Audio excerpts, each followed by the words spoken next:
Hi, thank you very much.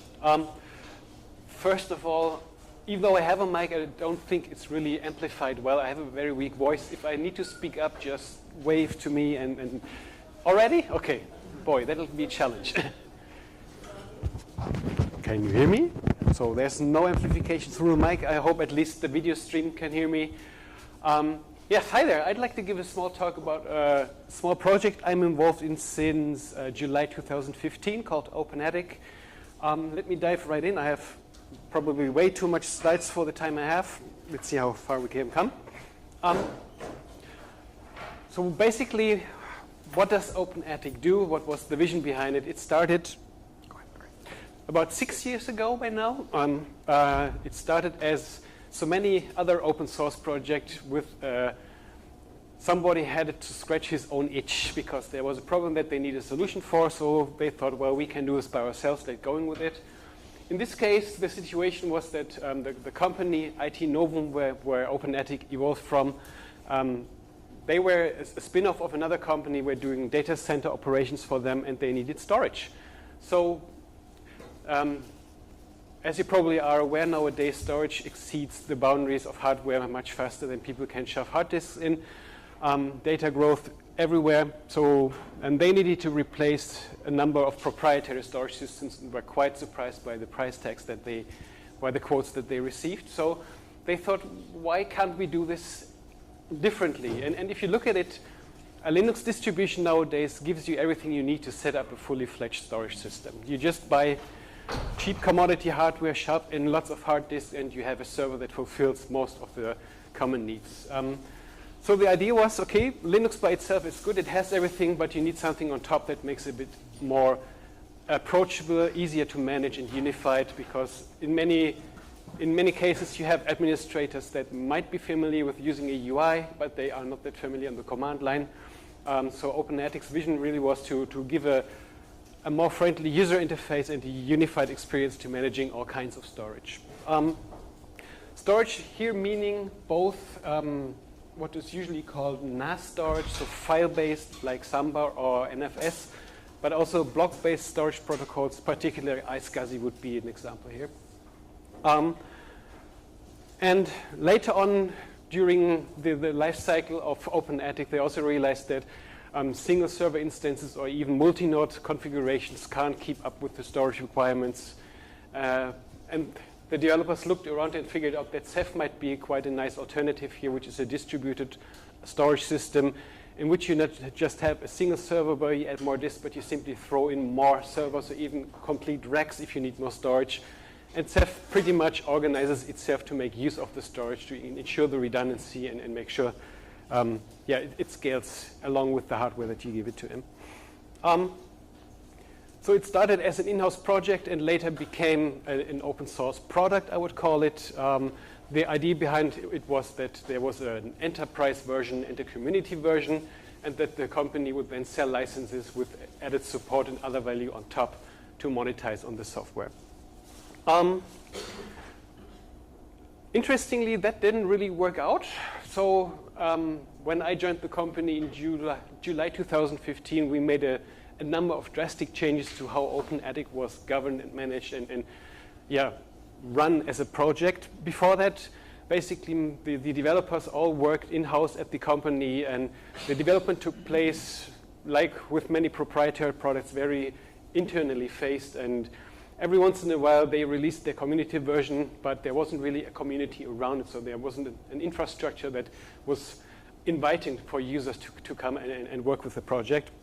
So that's something that we've changed drastically. Also, we got rid of the dual licensing that was in place. Back then, the Enterprise Edition had a few additional bits on top that you would have to pay for. All of this was folded into a single code tree released under the GPL. And we now had, since then, there's no distinction between enterprise and communities, just openATTIC going forward.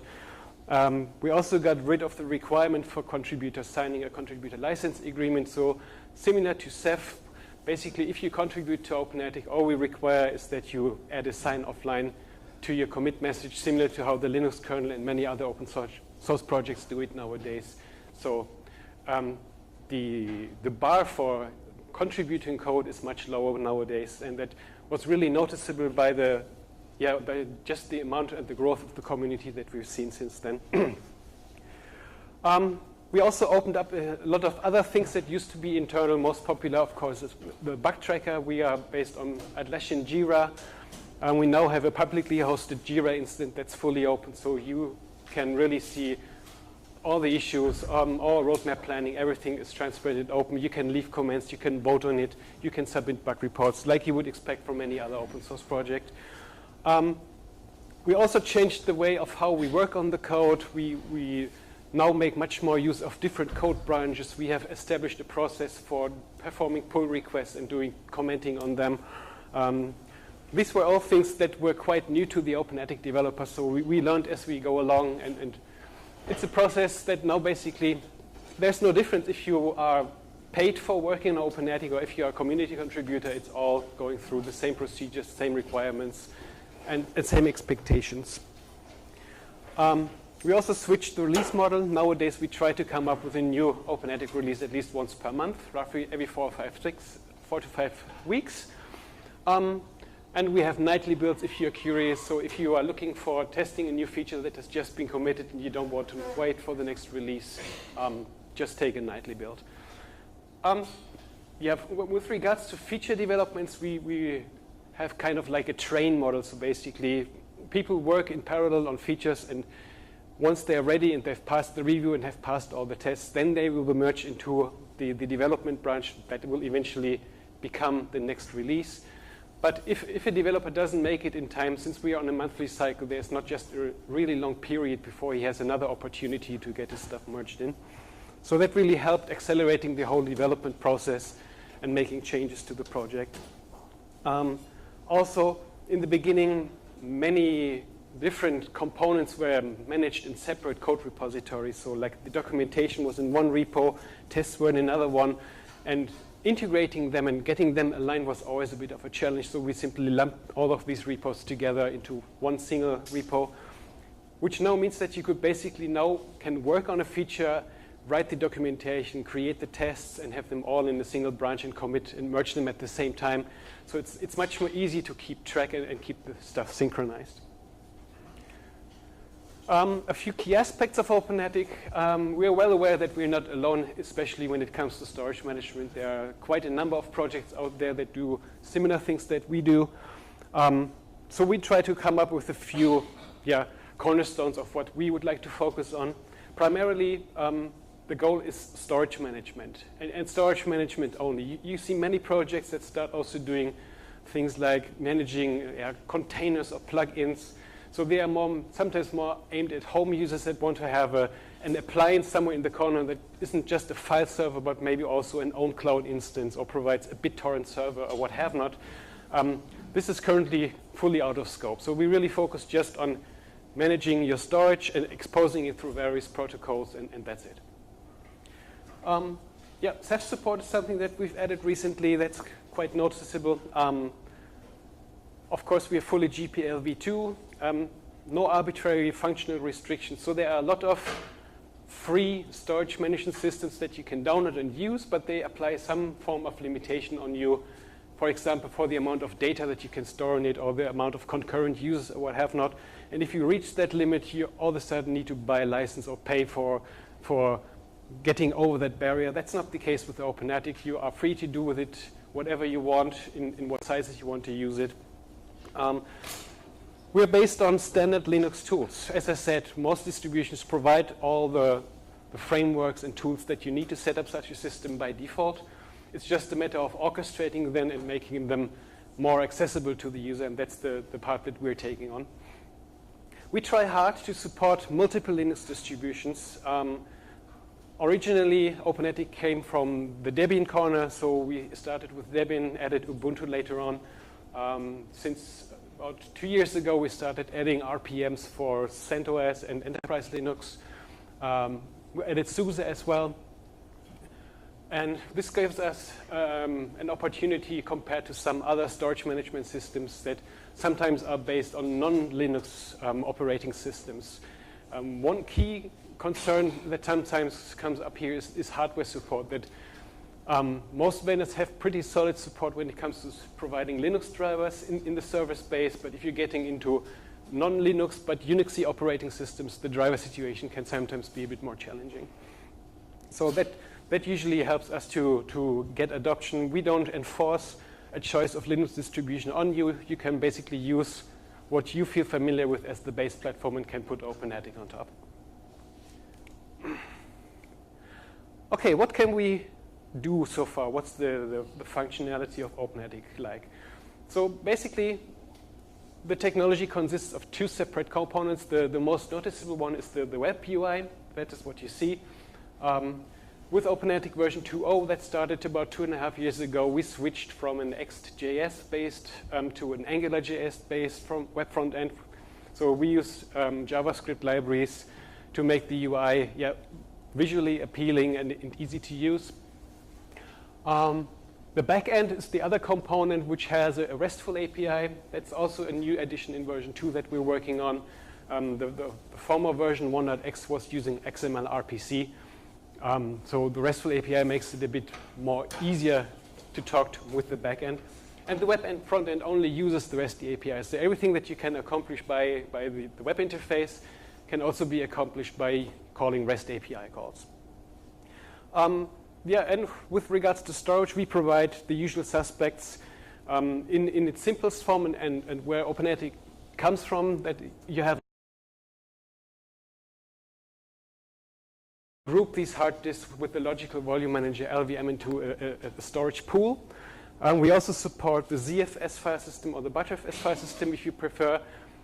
So you have a basic storage unit, which is the storage pool, and openATTIC can then be used to carve out volumes out of that pool based on your requirements.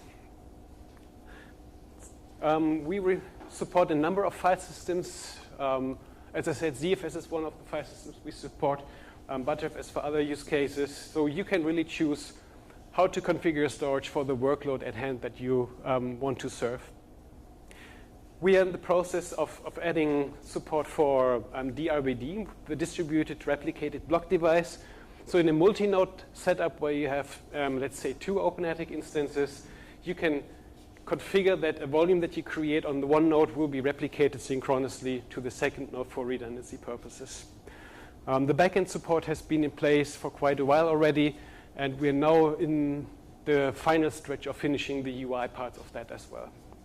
So that's a pull request that's really getting close to review now. We also do storage monitoring in the back end. So one of the things, of course, as I said, you can just use Linux and set up a share and create a small file server by yourself. But something that usually gets forgotten during that process is making sure that the storage is properly monitored. And then your users become your monitoring system because they will scream once their disk runs full. openATTIC basically automates this process. So each time you create a new volume, we'll also reconfigure the monitoring framework in the background to make sure that it's being tracked and you see the utilization. And then, as I said, local storage is where openATTIC comes from. With the addition of Ceph, we are now starting to make, we want to add functionality that makes it easy to manage the Ceph cluster to create new storage objects like block devices or new Ceph pools. Also start doing monitoring so you get an insight of how your Ceph cluster is doing. This is the functionality that we're now most actively working on at the moment. And this combined with the recent changes that I've just talked about with opening the project was something that SUSE got curious.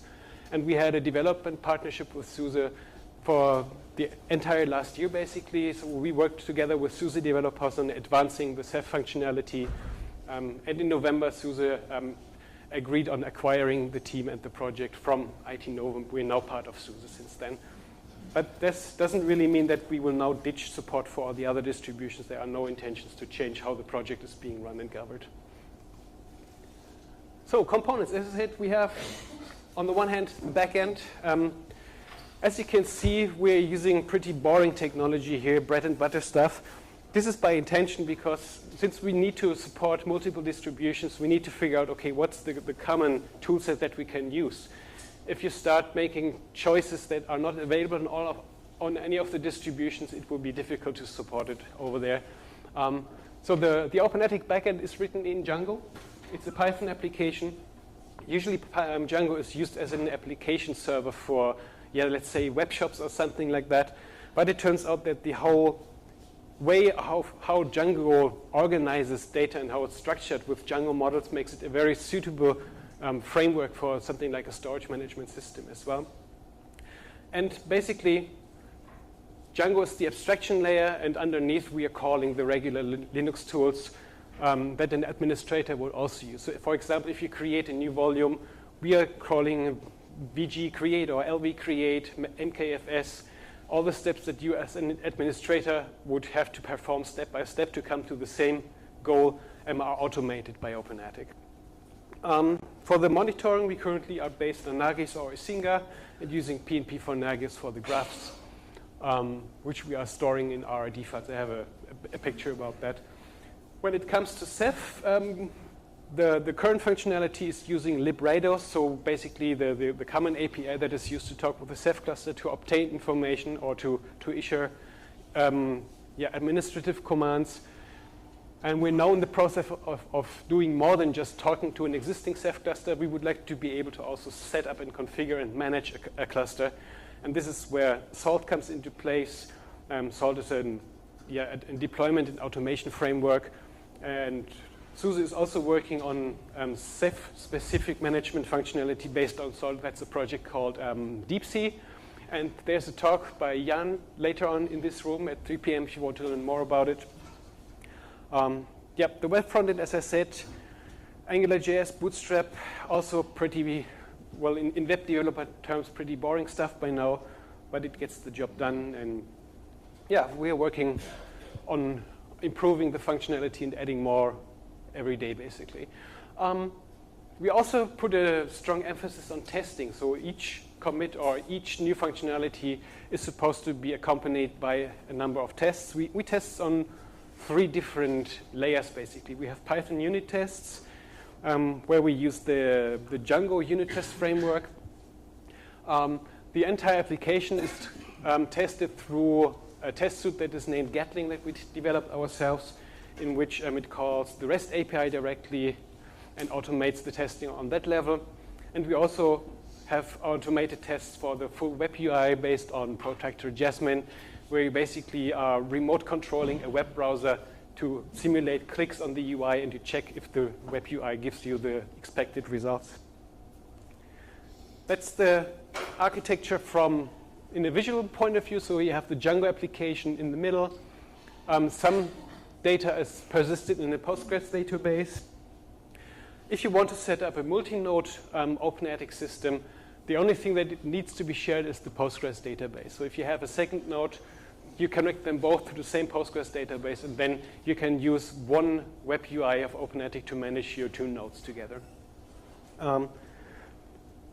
Since the Django application doesn't have root privileges, we have a separate process which is called the openATTIC systemd, which should not be confused with Leonard Pettering's systemd. That's a coincidence. But this is a root process that communicates with the Django application through dbus and performs the actual shell commands that will get you to the required results, like creating a volume, creating a file system, setting up a share. And you can basically take a look at the command log of systemd to check all the commands that we're issuing to get the job done. With regards to communicating with the Ceph cluster, as I said, currently this is mostly based on librados, librd. This is a quick overview of how the monitoring takes place. Again, the systemd doesn't only configure the storage itself, but it also uses Jinja and creates Nagios configuration files based on templates, and then restarts Nagios to make sure that the new storage objects are being properly monitored. PnP for Nagios stores this information in round-robin databases, and then we use the backend to take out that information to visualize it. Right now, this is used with RRD tool, which creates PNG graphs. For Ceph, we are also using RRD tool to export JSON data, and the rendering takes place on the web UI instead of just displaying static PNGs. This is how it looks like for Ceph. It's a bit more complicated here. Since we are using the Django application to talk to the Ceph cluster, and we have a Nagios plugin that sends its check queries through the Django application. But then again, it writes the data to RD. We use the JSON export for the visualization. So what are we working on at the moment? What's cooking? Particularly, as I said, the DRBD stuff needs to get finished. This is something that we've been working on for quite a while. And one of the things we're currently missing is that we depend on the storage pools that we managed to be existing before. So if you want to use ZFS, you have to manually create the Z pool on the command line first before we can make use of it. Similar for LVM. Once you have that storage pool configured, you can tell openATTIC to register it, and then creating the actual volumes on top of it can be done through the UI. But that's something, of course, that we would like to change. So that's work in progress. iSCSI fiber channel functionality needs to be expanded. There's quite a lot of things that we haven't looked at yet. We track all the things that are still open in the Jira. So we're not just tracking bugs there, but all the ideas that we have. And we try to group them into bigger stories to have useful chunks of work that somebody can take a look at. When it comes to Ceph, we just defined a few goals beforehand. We want to be able to both manage and monitor a Ceph cluster through the UI and give a tool that you as a Ceph administrator actually want to use. Right now, there are a few tools out there that give you sometimes a little bit of monitoring, sometimes a bit of management, but we try to come up with a solution that gives you a more rounded experience here. Especially considering that a Ceph cluster can become quite large with lots of objects, that we make it, or that we visualize it in a way that you're not getting overwhelmed and you only see the information that's really relevant for you at this point in time. Because, well, ideally, Ceph is supposed to be kind of managing itself and healing itself, but you still maybe want to know about what's going on in the background. And very importantly, you should still be able to use the command line tools to make changes to your cluster without openATTIC getting confused by it. That's one of the big challenges that we had to face. For the local storage systems that we manage, we basically assume that openATTIC is in charge of the configuration. And once you have started using openATTIC for the storage management, well, you can make changes manually, but openATTIC will simply override them the next time if you haven't made sure that openATTIC is aware of them. And for Ceph, we are trying harder to make sure that this is possible. So if you're using the Ceph command line tools to create, let's say, another Ceph pool or an RBD, openATTIC needs to be aware of that. And that was a bit of a challenge by the way of how Django works and how it persists data and information. I wish I had more time to talk about that, but if we have time in the end, maybe if you're interested, I can share some of the ideas that we have there. So what works when it comes to Ceph? We have a cluster status dashboard.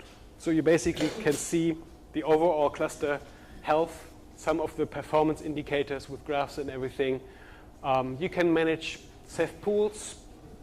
You can monitor them, including erasure-coded profiles for the pools. You are able to create Rados block devices through the web UI. You can delete them again. They are monitored.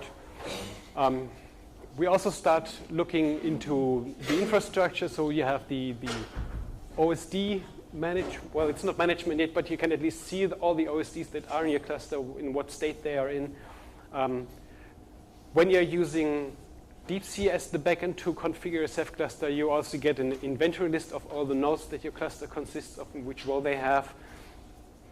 You can take a look at the Ceph crush map, which is basically the algorithm that determines of how data is distributed in your cluster, what kind of redundancy you have configured, and how the data should be distributed among the various availability levels, so to say. And we also want to make it possible that you can manage multiple Ceph clusters within one openATTIC instance. So let's say you have a production Ceph cluster and a staging or a testing Ceph cluster. You can use one tool to manage them both. Roadmap. Well, that's just a small glimpse. We have quite a long laundry list of stuff that we still want to accomplish. The dashboard needs some more love, and we would like to make much more information about the Ceph cluster visible from the dashboard. We also noticed that based on the nature of Ceph, that some tasks take some time. So you issue a command to trigger an action in the Ceph cluster, and it works. And it may take some time, and you have no way of knowing how much time it takes. But as a web application, your browser can't just stand still and wait, because you would run into a timeout. So one of the things that we had to come up with is a queuing mechanism where you can simply enqueue these jobs that take longer and then make sure that you get notified once it's finished, so the web application doesn't hang or you run into timeouts. Yeah, the whole part about deploying and remote configuration of nodes with Salt is something that we are very closely working on with the deep C developers. So as a next step, you should not only be able to see all the existing nodes, but we would like to make it possible for you to simply boot up a new node that registers with Salt, and you will see that a new node has joined and use a Salt minion, basically, and you could then use openATTIC to assign a role to that node. Let's say this is going to be a new OSD, click, and then DeepC does its job to configure the node accordingly. More monitoring. iSCSI target management is also something that we are looking into. So basically, you define one node in your cluster as an iSCSI target host, in which RBD images from the Ceph cluster will be made available as iSCSI targets. openATTIC already supports that, but only on the local node where openATTIC is running on. So usually, if you consider the openATTIC node as a management node, it's usually not having the performance parameters that you would need for a full-fledged iSCSI target server. Usually that should be a bit more powerful machine. And to avoid having to install openATTIC on that node as well, we are now looking into using DeepC and Salt for that instead.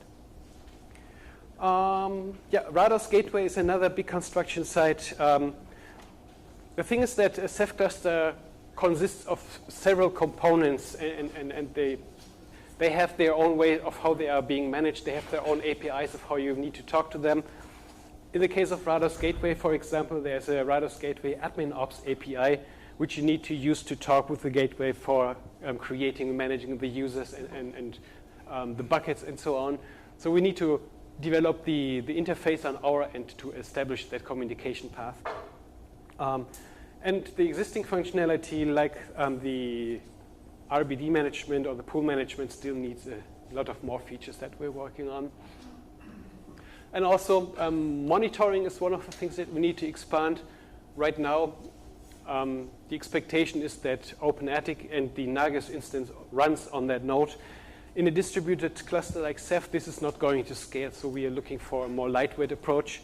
The current plan is that we will be using collectd for that, so each Ceph node also runs collectd, configured in a way that it just forwards the monitoring data to a central collectd instance. So you have a way to consolidate the monitoring data on one node, which will make it much easier to monitor and visualize the whole cluster status in its individual nodes. All right, I didn't dare challenging the demo gods at FOSDEM because network is usually something that you can't rely on. You have to live with a few screenshots, but we have a live demo that you can toy around with if you like. The links will be later at the stage. This is our traditional storage management dashboard, so to say. So this is what you see when you're using openATTIC for managing traditional storage like Samba, NFS, and so on. You can create and define the volumes. They are listed over here. And for each volume, we also create monitoring data and performance data that you can take a look at. It's a bit hard to see. If you click on the demo, you can toy around with this and see it in more details.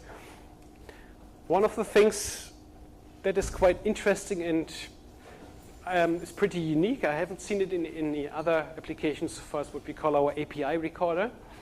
So as I said, the web UI, uses the REST API exclusively, or the web UI uses the REST API exclusively to talk with the openATTIC backend.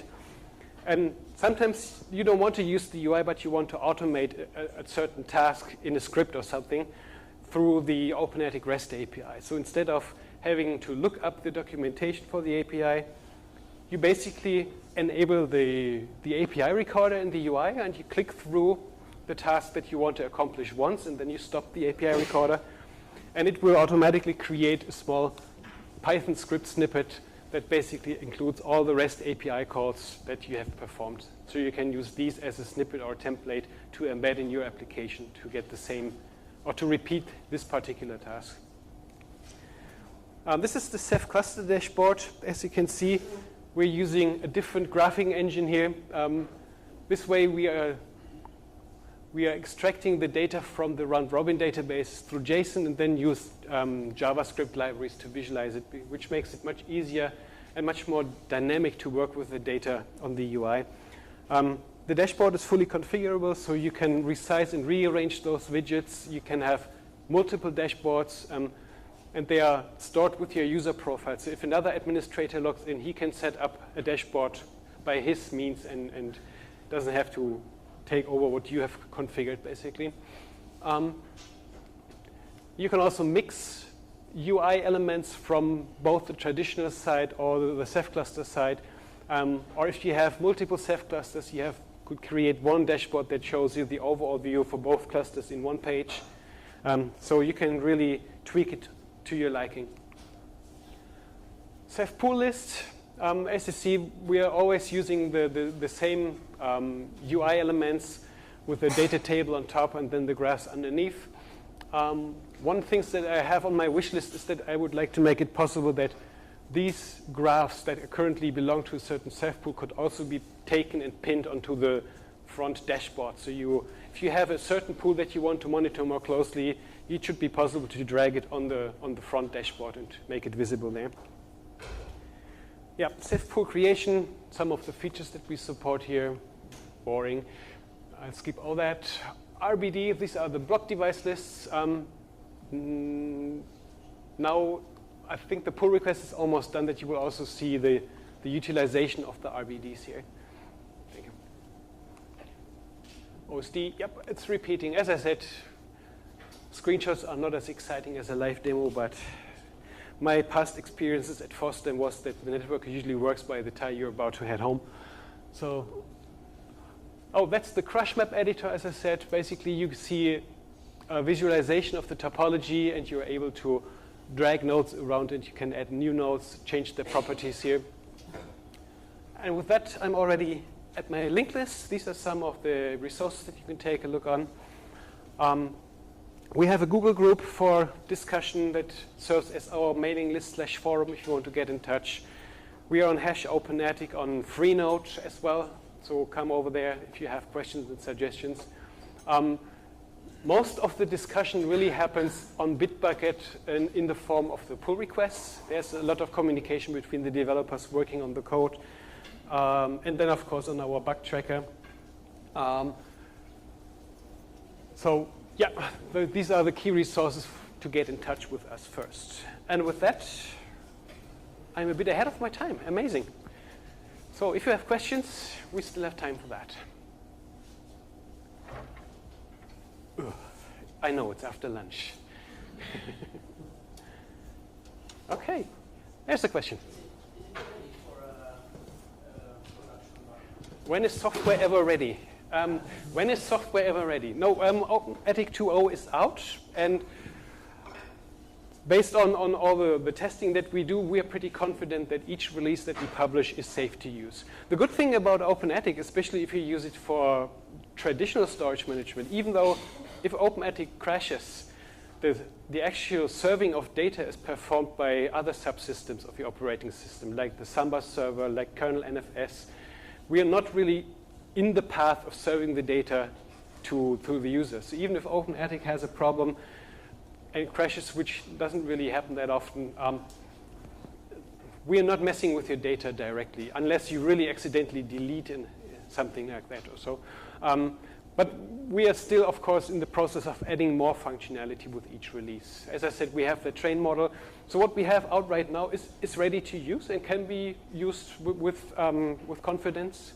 But as I said, we still have a lot of gaps to fill. And of course, we would like you to encourage to give it a try and help us gathering guidance of where we should focus on next. So we think that we have now come to a point where we provide a good set of useful functionality. We are aware we are not fully there yet compared to other projects, but we would like to get your feedback on what your use cases are and what you're looking for, what we should be focusing on, basically. There was another question here. So the question was if we have any plans to support Kerberos for authentication. The thing is, are you talking about using it for authenticating users to the web front end? And the answer is that should work. I haven't tested it personally, but since we're using Django, Django is capable of using external authentication mechanisms. So it's pretty pluggable. As far as I know, you can, for example, use PAM, the pluggable authentication modules that the Linux operating system supports. So if you configure Django to use PAM for your users, openATTIC will honor that and should work with it. There's a question over there. How do you deal with different Ceph versions? How do we deal with different Ceph versions? Currently we don't. We say you need to use Dual. Sorry.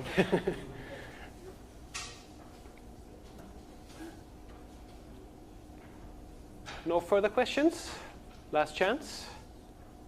Okay, thank you very much for your attention.